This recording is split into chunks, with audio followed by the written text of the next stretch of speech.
Hello everybody and welcome. In this video I'm going to show you how to perform hard reset for your headphones Sony.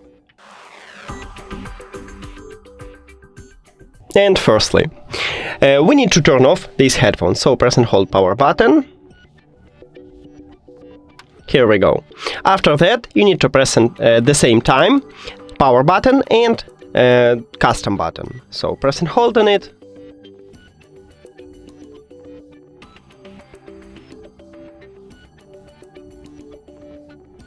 And now it starts flashing blue. So firstly we need to remove it from the phone, so click the information icon or settings icon, forget this device, forget device. If you have Android, after that click pair new device, and now press and hold power button to enter pairing mode. Firstly we turn on it and we still press it, and now it entered to pairing mode, so just we should see it as the device list right here. Oh, I guess it was here, yeah, just click on it. And that's it.